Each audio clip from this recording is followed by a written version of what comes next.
Making do. I've gotten very familiar with those two words in the last 15 years. I wouldn't call myself frugal, though. I've spent my last few dollars on a jar of peaches or a bunch of flowers just to put them in the perfect light. I care about beauty. I care about creating something meaningful and building a life that feels that way too. But the path I've chosen is famous for unstable income.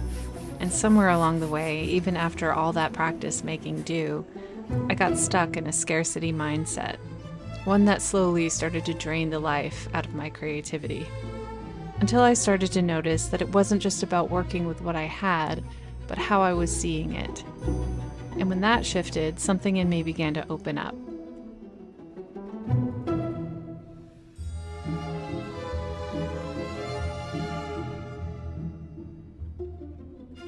There have been many times when I've woken up in the middle of the night feeling like I can never quite catch up. And lately, even a simple life is feeling harder to afford. That sense of urgency to keep going, to keep trying, it matters.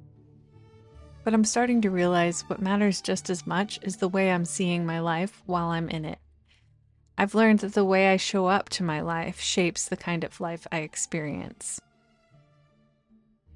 And that's actually what I really like about painting still life. It's a good reminder of how fleeting time is and life is. Tomorrow isn't guaranteed for any of us. It's so beautiful. It's just really interesting that its lifespan is so short. A good reminder to seize the day and be thankful for what we have right now in this moment today. I myself went quite a long time focusing on the future, focusing on where I wanted to go. Nothing wrong with that, but I went a long time with not really valuing the time that I'm in. I know that there will be a time in the future where I will think back on this part of my life and I know I'll miss it. I'll admit it has been not all sunshine and rainbows. It's been a struggle, but it hasn't been without really beautiful moments. And actually it is in this time where having the dream and working towards the dream is sometimes when you're the most alive.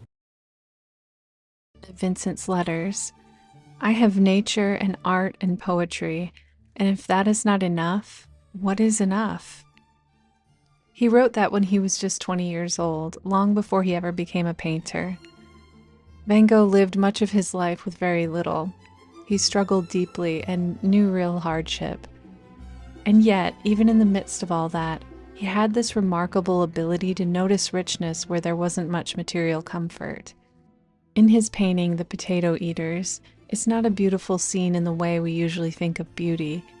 The lighting is dim, the faces are rough, everything feels a little heavy. But if you look closely, their hands are almost the same color as the potatoes they're eating. They've worked the earth with those same hands, and now they're sharing a meal that came directly from it. There's something really honest and grounded about it. And even though they don't have much, there's a kind of richness in that moment. Richness is not always in appearance, it's in connection, presence, and meaning. He didn't wait for a perfect life to begin seeing beauty, and he didn't have much, but he learned how to see deeply.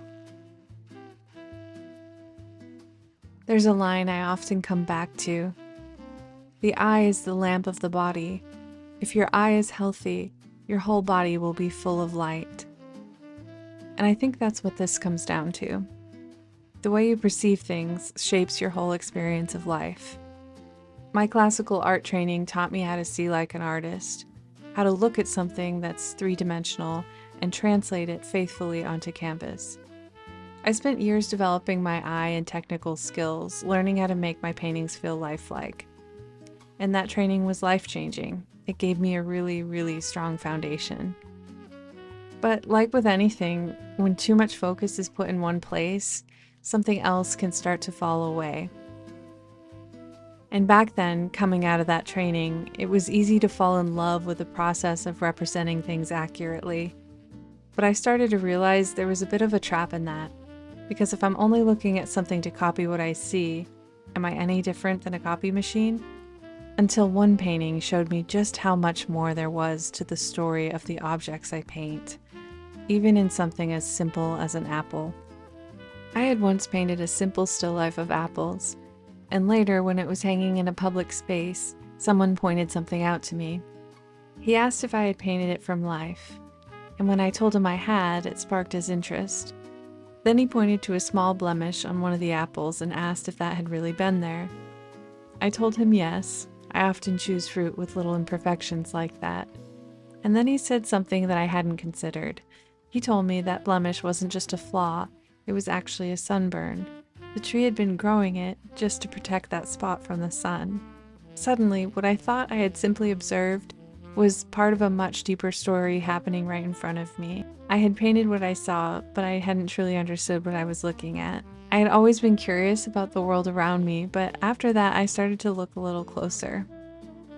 And Yulin suggested I begin studying plants more intentionally, one at a time.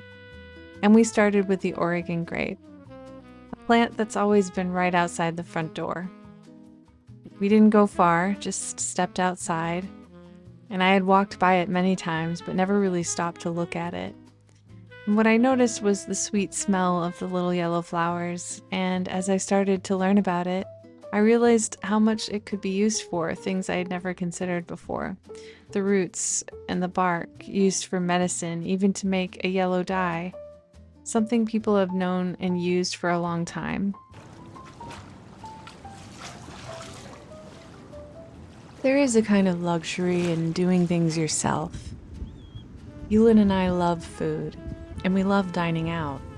But there are so many times where something as simple as a packed lunch taken to a park or the beach has felt more rich, and somehow more delicious than the restaurant experience could give. Every now and then we go to the coast and fish for crab. For little to no cost, you end up with not just a good meal, but a whole day at the beach, spending time together, and in my case, painting. Hello. Hello. I've got my mother here, and she's visiting from Maine. We are going to be, well, she's going to hang out here like an angel while I paint. Let's see if I can get something done quickly so that she doesn't have to sit in the wind for very long. Although the temperature is beautiful, and we have some very handsome subjects to paint. We've got my dad and we've got Yulin fishing for crab, and crab fishing. They haven't caught anything yet, but we'll see. So I'm gonna set up and see if I can do a quick plein air sketch. Good deal.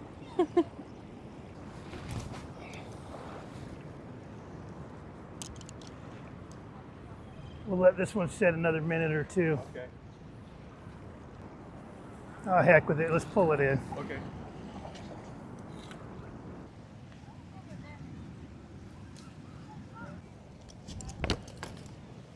Reeling.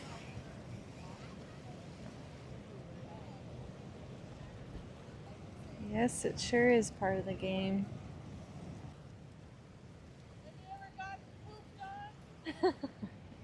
Surprisingly, no. Plein air painting is something I really love because it becomes a kind of meditation. I'm not thinking about my to-do list or anything else. I'm just fully focused on what's right in front of me. And somehow those days stay with me. When I look back at the paintings later, I don't just see the image. I remember the air, the light, the feeling of being there.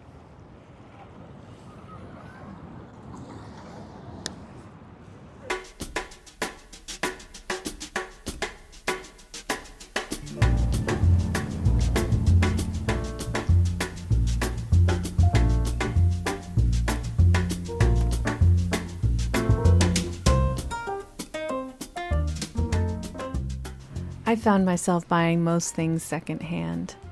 It's something my mom always loved. We used to go thrifting together. It's sort of like a treasure hunt. There's something about them, things that have already been used, passed over, and found again.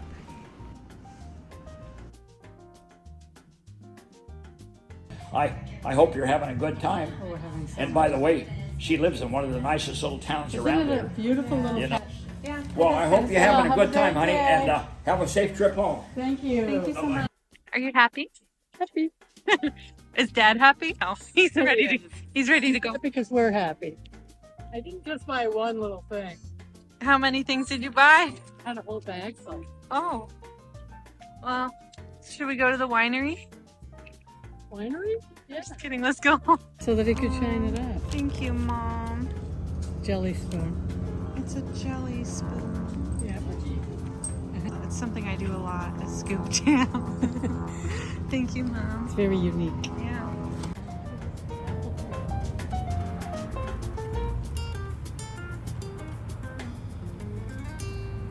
I think we're living in a time where it's easy to feel like the life we want is just out of reach. But what I'm learning is that living well with less isn't about the balance in your bank account. It's about noticing more. There's so much right in front of us if we're willing to slow down long enough to see it.